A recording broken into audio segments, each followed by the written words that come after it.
Govinda Gopala. Hello my dear friends, आप लोगों का बहुत बहुत स्वागत है बालाजी इंडियन कोडर्स में। और जैसा कि आप लोग देख रहे हैं, पढ़ रहे हैं इस टाइम पे सी प्लस प्लस। तो हम सी प्लस प्लस की तीसरी क्लास में हैं। आज हम पढ़ेंगे ऑब्जेक्ट ओरिएंटेड प्रोग्रामिंग क्या चीज़ है। हमने प्रोसीजरल बता दिया था, प्रोसीजर ओरिएंटेड प्रोग्रामिंग के बारे में। आज हम पढ़ेंगे object oriented programming.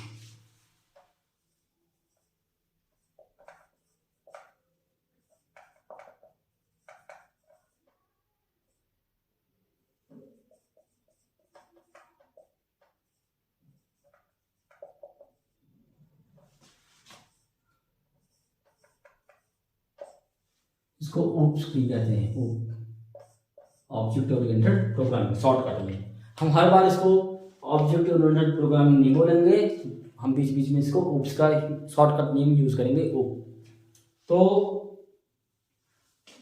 Object oriented programming, ओप का मतलब object oriented programming. Object oriented programming है क्या चीज, पहले आप इसको समझिए।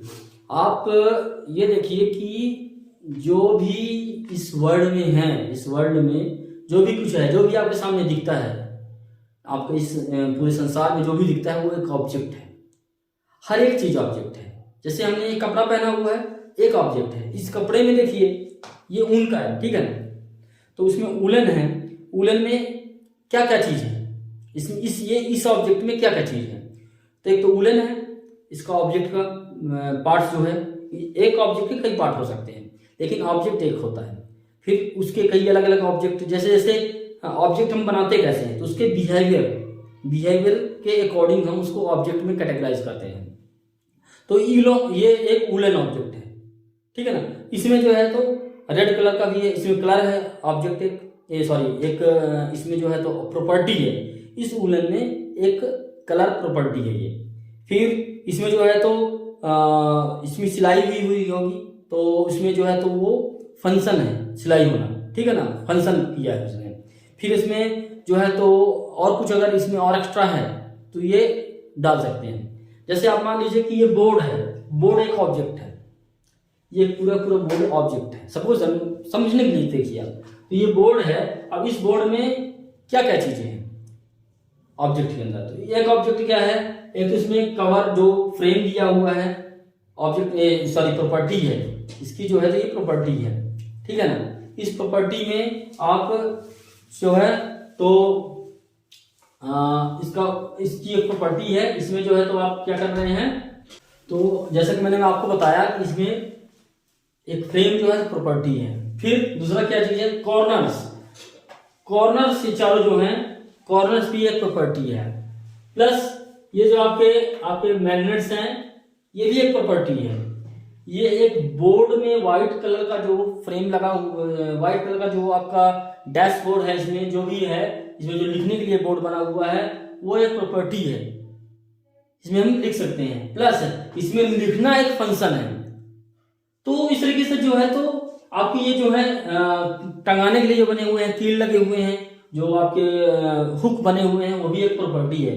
तो एक ये ऑब्जेक्ट बोर्ड है, इस बोर्ड के कई प्रॉपर्टीज अलग अलग हैं।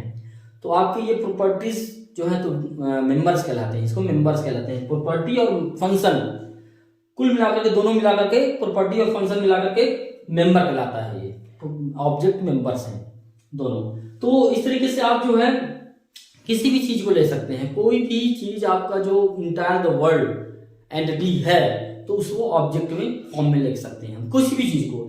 जैसे हमें और कोई एग्जांपल ले लूं, जैसे कि आप फोन है, आप फोन में आपका एक फोन मोबाइल फोन है जो कि एक ऑब्जेक्ट है। अब उस ऑब्जेक्ट में क्या क्या है, एक कलर है, प्रॉपर्टी है उसका। फिर उसमें जो है तो कुछ बटन्स हैं, उसमें उसकी वो प्रॉपर्टीज है। उस बटन को दबाने में जो काम ऑपरेट होता है उसको फंक्शन कहते हैं। जैसे बटन को हमने छुआ तो कॉल लग गई, तो एक फंक्शन हो गया, कॉलिंग फंक्शन, ठीक है ना। हमने बटन लगाया, सेटिंग भूल गया, तो उसको एक फंक्शन है। तो इस तरीके से प्रॉपर्टी और फंक्शन दो चीजें होती हैं, उसमें हम बना के रखते हैं और उसको जो है तो एक ऑब्जेक्ट में लेते हैं। तो गाइस ऑब्जेक्ट ओरिएंटेड प्रोग्रामिंग जो भी कुछ है इंटायर द वर्ल्ड, जो भी एंटिटीज हैं वो सारे के सारे ऑब्जेक्ट्स हैं। ये आपको मान चलिए, बस आपको समझना ये है कि हमें ऑब्जेक्ट, किसी ऑब्जेक्ट को बनाते हैं हम तो उसके जो प्रॉपर्टीज हैं या उसके जो फंक्शंस हैं हम कैसे कैरेक्टराइज करते हैं, उसको हम बनाते कैसे हैं। तो अभी आप देखिए ऑब्जेक्ट ओरिएंटेड प्रोग्रामिंग दिखता कैसे, होता कैसे है।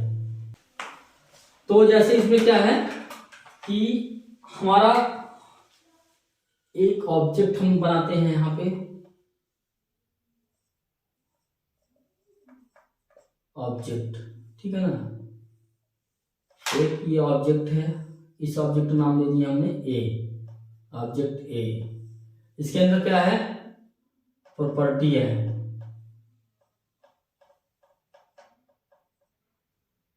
एंड फंक्शन है। कोई भी ऑब्जेक्ट है, प्रॉपर्टी और फंक्शन में क्या डिफरेंस है? फंक्शन मतलब जो उसमें हम काम कर परफॉर्म करवाएंगे, और प्रॉपर्टी मतलब जो उसमें एलिमेंट्स हैं दिख रहे हैं हमें, जैसे कलर है, हाइट है, विड्थ है, ये सब चीजें जो है, वजन है, प्रॉपर्टीज हैं। और फंक्शन जैसे मान लो कि हमने क्लिक किया, छुआ किसी बटन को, उसमें कोई काम परफॉर्म हो रहा है, उसको कहते हैं फंक्शन। तो प्रॉपर्टीज और फंक्शंस हैं। एक ऑब्जेक्ट बी है हमारा, ठीक है, ऑब्जेक्ट बी बना दिया हमने, जिसमें प्रॉपर्टीज है और फंक्शंस हैं, ठीक है। एक और हमने बना दिया ऑब्जेक्ट, मान लो हमारे पास ऑब्जेक्ट है सी,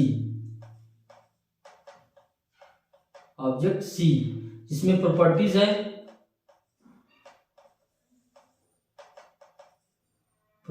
और फंक्शंस हैं, ठीक है ना। ये तीनों बने हुए अलग अलग, ठीक है ना। अच्छा, प्रॉपर्टी का आप एक चीज और समझ लीजिए कि प्रॉपर्टी में हम, अगर हम प्रॉपर्टी नहीं बनाना चाहते उसमें वेरिएबल रख सकते हैं, ठीक है ना। प्रॉपर्टीज नहीं बनाने में वेरिएबल, दोनों में डिफरेंस है। वेरिएबल और प्रॉपर्टी में वेरिएबल जो है तो हम सेट करते हैं केवल, लेकिन प्रॉपर्टीज में हम गेट और सेट दोनों कर सकते हैं। ये जो है तो इस ऑब्जेक्ट के मेंबर के साथ चलेगा। तो इसको जो हम कहते हैं ना, ये पूरा जो पार्ट है, ये वाला जो पार्ट है, इसको हम कहते हैं मेंबर्स। इस ऑब्जेक्ट का, ऑब्जेक्ट ए का मेंबर्स ये हैं, ऑब्जेक्ट बी के मेंबर्स ये हैं, ऑब्जेक्ट सी का मेंबर्स ये है। अब इसमें आप देखिए कि आपका जो है, ये मान लीजिए कि आपका इस तरीके से इसके साथ इंटरेक्ट है, ठीक है ना। ये दोनों आपस में यूज कर सकते हैं, हम इसको इसमें यूज कर सकते हैं, इसको इसमें यूज कर सकते हैं, और इसको जो है तो हम इसमें भी यूज कर सकते हैं, इसमें भी यूज कर सकते हैं, इसमें भी यूज करते हैं। तो आप देख रहे हैं कैसे एक ट्रायंगल लिखा बन रहा है तरीके से, है ना। तो हम इन चीजों को आपस में यूज कर सकते हैं, इन मेंबर्स का। जैसे ऑब्जेक्ट ए के अंदर हम ऑब्जेक्ट बी का प्रॉपर्टी फंक्शन जो भी है हम यूज कर सकते हैं, या फिर हम ऑब्जेक्ट बी के अंदर प्रॉपर्टी ए या बी का यूज कर सकते हैं, या फिर हम सी के अंदर प्रॉपर्टी ए का, ऑब्जेक्ट बी दोनों को यूज कर सकते हैं, या फिर हम ऑब्जेक्ट ए में बी और सी को यूज कर सकते हैं। मतलब कॉम्बिनेशन है, मतलब हम किसी को किसी में भी यूज कर सकते हैं। ये आप देखिए यहाँ पे, ये हायरार्की में नहीं है, ये हायरार्की वाइज नहीं चल रहा है। ये कहां से चल रहा है? ये आपका जो है तो आपका हायरार्की नहीं है, इसमें जो है तो आपका ऑब्जेक्ट ओरिएंटेड है। ये ऑब्जेक्ट के साथ है, हर एक ऑब्जेक्ट अपने अपने में रिलेशनल है, चल रहे हैं, इकट्ठे हो रहे हैं, यूज कर रहे हैं। तो हम इन चीजों को पढ़ेंगे। हम यहाँ पे जरूरी नहीं है, हमने एक ऑब्जेक्ट बनाया है और उस ऑब्जेक्ट को हम कई जगह यूज कर सकते हैं। उस ऑब्जेक्ट के अंदर कई फंक्शंस हो सकते हैं, कई वेरिएबल्स हो सकते हैं, कई प्रॉपर्टीज हो सकते हैं, मतलब जितने चाहे उतने हम मेंबर्स बना सकते हैं। और उस मेंबर को हम जो है तो दूसरे ऑब्जेक्ट के अंदर जहां पे हम इनहेरिट करेंगे, उसको यूज करना चाहेंगे, वहां पे हम उसको यूज कर सकते हैं। वो हम आपको आगे बताएंगे कि कैसे कैसे इसमें चलता है, कैसे कैसे इसमें होता है, क्या इसमें फॉलो करना पड़ता है। लेकिन ये ऑब्जेक्ट ओरिएंटेड प्रोग्रामिंग का बेस कॉन्सेप्ट है, बेसिक कॉन्सेप्ट। इसमें आप ये देखिए कि ऑब्जेक्ट ए, बी और सी तीनों आपस में मिले हुए हैं। मतलब मिले का मतलब क्या, एक दूसरे के अंदर यूज किया जा सकते हैं। तो गाइस ये ऑब्जेक्ट ओरिएंटेड प्रोग्रामिंग का मेन चीज है। इसके जो फीचर्स हैं आपको समझ में आ गया होगा, नहीं आया अगर मुझे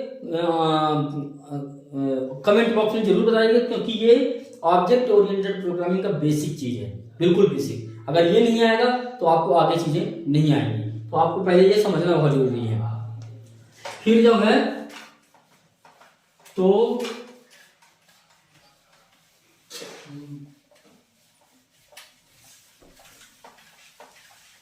मैं आपको बता रहा हूं features of object.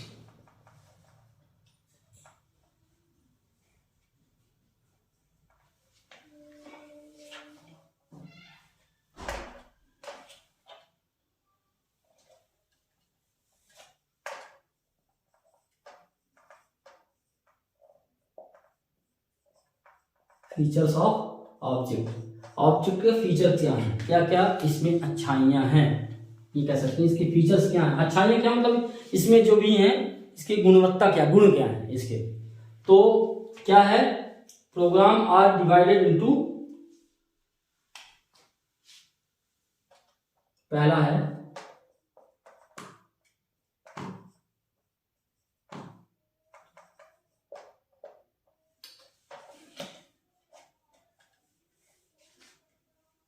program can be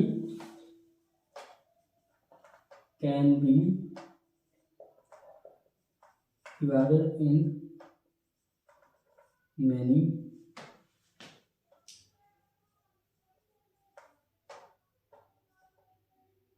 as per requirement,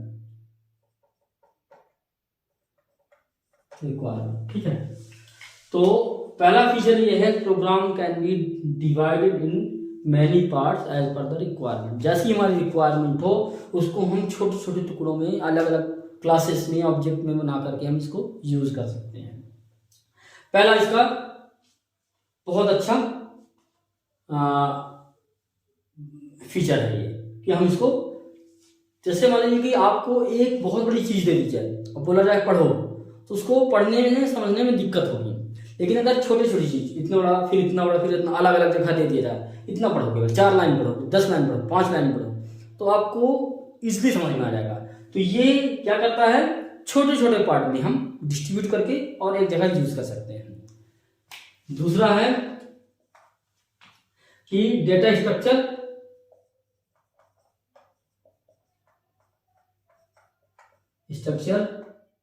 is hidden.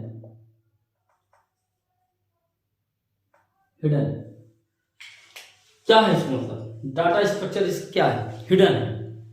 Hidden मतलब क्या है, छुपा हुआ है। मतलब आप उसको, आप एक ऑब्जेक्ट में जो भी आपका मेंबर है, ऑब्जेक्ट में जो भी आपके फंक्शन प्रॉपर्टी और मेंबर्स हैं, वो आपके छिपे होते हैं, हिडन होते हैं, एक्सट्रैक्टेड होते हैं, वो हर कोई नहीं देख सकता। आप क्लास बना देंगे, ऑब्जेक्ट यूज कर लेंगे, आपको पूरा स्ट्रक्चर उस ऑब्जेक्ट का नहीं पता चलेगा। तो ये हिडन पार्ट है, आप उसको मतलब डायरेक्टली नहीं दे सकते, हिडन है, हिडन हो जाता है। मतलब आपकी वैल्यू चलेगी तभी दिखेगा थोड़ा बहुत, और बाकी जितना आप हिडन करना चाहें, जितना आप एक्सट्रैक्ट करना, छुपाना चाहें, आप छुपा सकते हैं। डेटा सिक्योरिटी है इसमें। क्या है, स्ट्रक्चर, डेटा स्ट्रक्चर सिक्योरिटी। फिर क्या है, तीसरा है ऑब्जेक्ट में कम्युनिकेट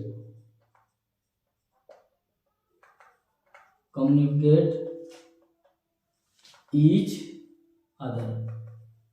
जैसे कि मैंने आपको दिखाया कि ऑब्जेक्ट एक बी है, एक ए है, बी है और सी है, वो ईच अदर एक दूसरे से कनेक्टेड हैं और एक दूसरे की प्रॉपर्टी और फंक्शन को यूज कर रहे हैं, इसके मेंबर्स को यूज कर रहे हैं। तो ये ऑब्जेक्ट कम्युनिकेट कर रहे हैं एक दूसरे से, तो मे भी ईच अदर सभी से कम्युनिकेट कर सकते हैं जैसे जिसकी जरूरत है।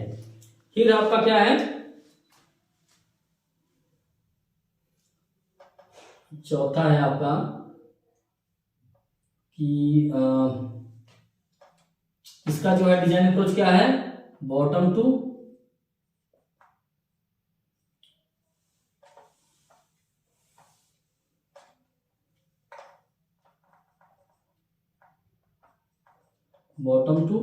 टॉप अप्रोच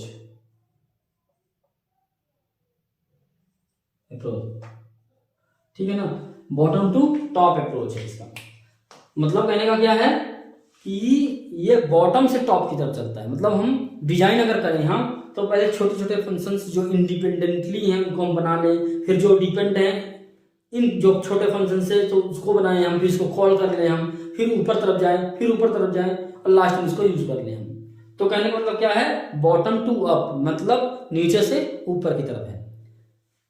बट एक चीज और है इसमें, आप ये बॉटम टू अप भी है लेकिन आप अप टू बॉटम भी डिजाइन कर सकते हैं इसका यूज करके। इसमें जरूरी नहीं है कि हम बॉटम टू अप ही करेंगे, हम इसका यूज करके बॉटम अप टू बॉटम भी कर सकते हैं। मतलब हमारे पास फिजिबिलिटी है, ये इंक्रीज हो गया bottom to up to bottom तो कर ही सकते हैं। तो गाइस ये तो इसके मेन प्रॉपर्टीज हैं जो कि मैंने आपको बताया, इनमें मेन प्रॉपर्टीज फीचर्स हैं।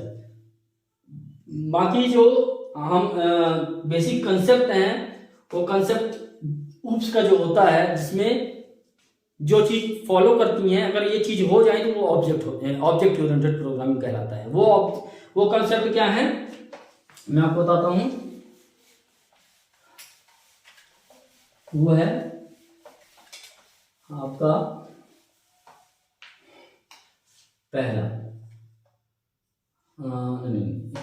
Concept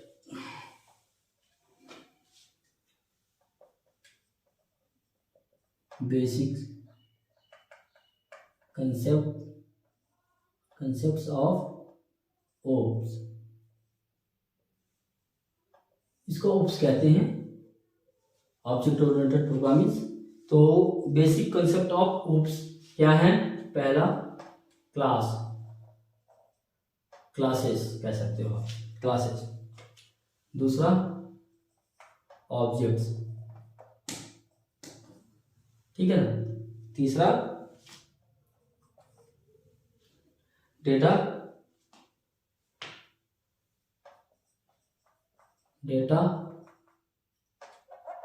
abstraction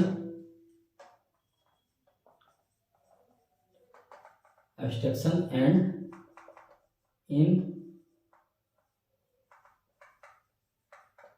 encapsulation. चौथा, मैं सबका एक एक करके बताऊंगा, सबको एक एक करके बताना पड़ेगा। एक एक क्लास में या एक क्लास में 2 टॉपिक ये कवर होंगे, ठीक है ना। फिर है पॉलीमॉर्फिज्म,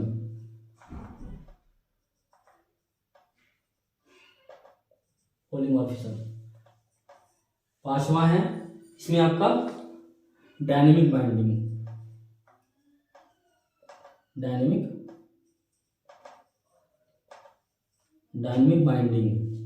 फिर है क्या, छठा मैसेज पासिंग।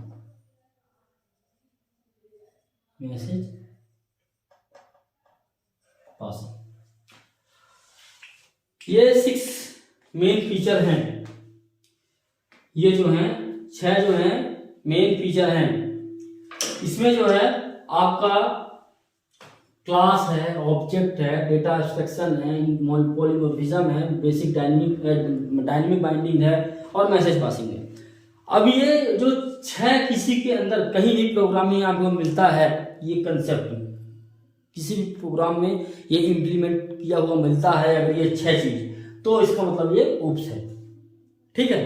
मतलब क्लासेस, हम जैसे मैंने आपको बताया ना कि हर चीज ऑब्जेक्ट है, तो उस ऑब्जेक्ट में हम क्लास बनाए हैं, उस ऑब्जेक्ट का क्लास बनाए हैं।